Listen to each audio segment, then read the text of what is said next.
Tottenham Hotspur will face Fulham in the Premier League on Wednesday evening at the Tottenham Hotspur Stadium, 8:15 at kickoff. This is the opposition match preview with Russ Goldman from Cottage Talk, Tottenham Hotspur v Fulham.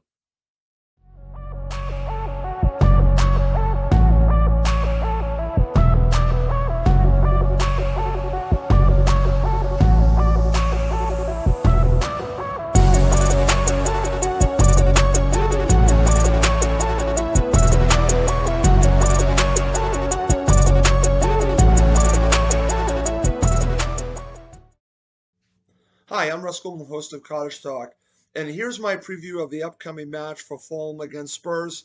Just got notice that this match is going to be happening in 2 days, and here are my thoughts on that. But let's start with talking about Fulham's season so far, and it did not start well, and part of that has to do with the fact that Fulham really did not have a lot of time to transition from winning the championship final to the Premier League, and it showed, because at the beginning of the season you saw most of the players being the championship players. And it was going to take time to get the new players in and integrate them. And I think we saw that. It was unfortunate, but I think now you're seeing a team together. Once we got our back five solidified and a brand new back five, Fulham are a completely different team. They are difficult to beat, and they can actually beat you on the counter. And they have pace going forward, and they have a solid defense now, which is just nice to see. And I want to give Scott Parker a lot of credit for integrating this team and his staff and everyone at Fulham, because they, I think right now, have built a team that can survive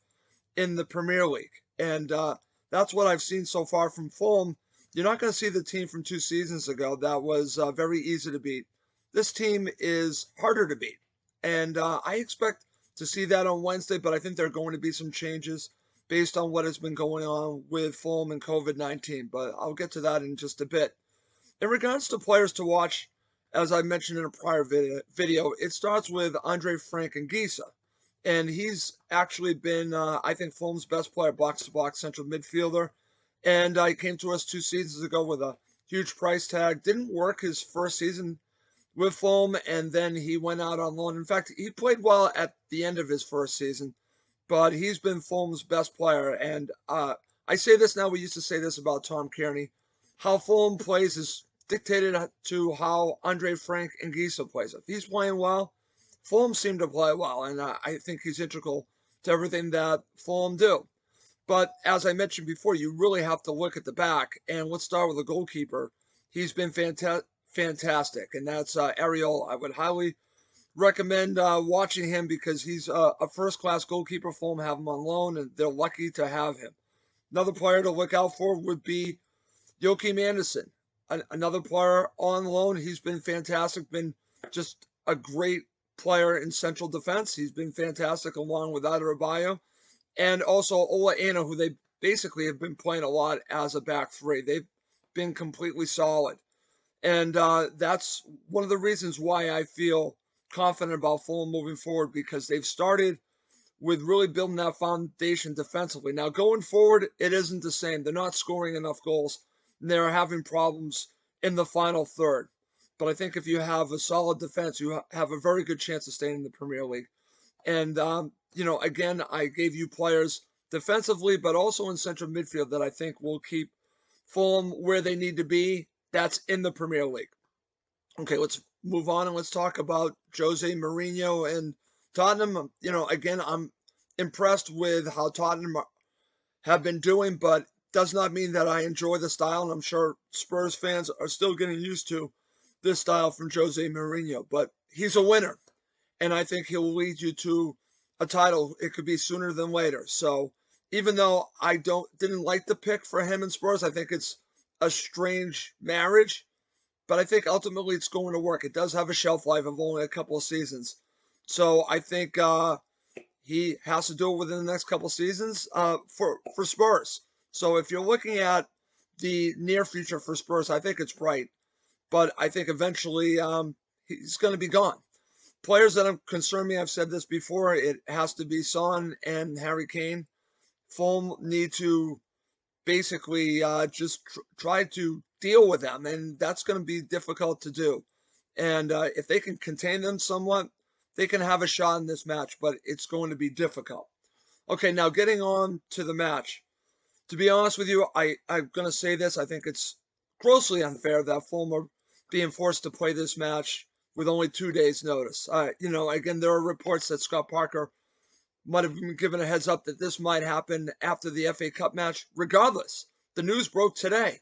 It's only 2 days when you really know that the match is going to go on. So it's a very short period of time for Fulham to prepare for this. And I don't know what Scott Parker is going to do. I don't even want to predict a starting 11 on this because I just don't know, because we have players that have been dealing with COVID-19. I don't know if they're going to be available for this. We don't even know who they are.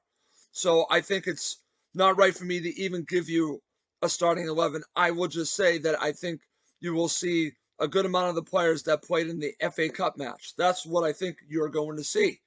And there might be some other players mixed in as well, but I don't even have, an idea to really put down, to really give you a gauge of what that starting 11 is going to be. So I'm not going to do that. In regards to prediction, my prediction was different the first time that these teams were supposed to meet. I had 1-1. I'm going in the completely opposite direction. I have a 3-0 victory for Spurs, and this to me has more to do with the fact of Fulham's situation with players coming back from COVID-19. I don't know if they're going to feature, and only having 2 days to prepare. Spurs are too good for Fulham to deal with only this amount of preparation and the situation that they're dealing with. So that's how I see it. Again, my name is Russ Goldman, host of Cottage Talk. Many thanks to Russ for participating in this video for the match preview. I know he did one at the end of December, and of course that game got postponed, particularly at short notice. So Russ, thank you very much indeed for your input. Now, there are 6 Premier League games midweek this week. 3 will take place on Tuesday, 2 on Wednesday and 1 on Thursday. The 3 games on Tuesday will be Sheffield United v Newcastle, Burnley will take on Manchester United and Wolves will take on Everton. On Wednesday, Manchester City will take on Brighton and of course Tottenham will take on Fulham. And then on Thursday, Arsenal will take on Crystal Palace. At the time of making this video on Monday afternoon, Tottenham are sat in 4th place in the Premier League. We have played 16 matches. We have 29 points. We are just 4 points away from league leaders and champions Liverpool. They have played 17. They have 33 points. Manchester United have played 16. They also have 33 points. And Leicester City are just above us. They have played 17 games and they have 32 points. Now, Fulham are in the bottom 3. They're sat in 18th place. They have played 15 games so far this Premier League season. They have won 2 games, they have drawn 5 and they have lost 8. They've got a goal difference of -10 and they have 11 points. I hope you've enjoyed today's video. Please do put your score predictions in the comments section below, and many thanks to Russ Goldman, the host of Cottage Talk. Now please do check out his channel. All of the details are below. Enjoy the game on Wednesday evening. I'll see you on the next video. Remember, the trophies are coming. Come on you Spurs.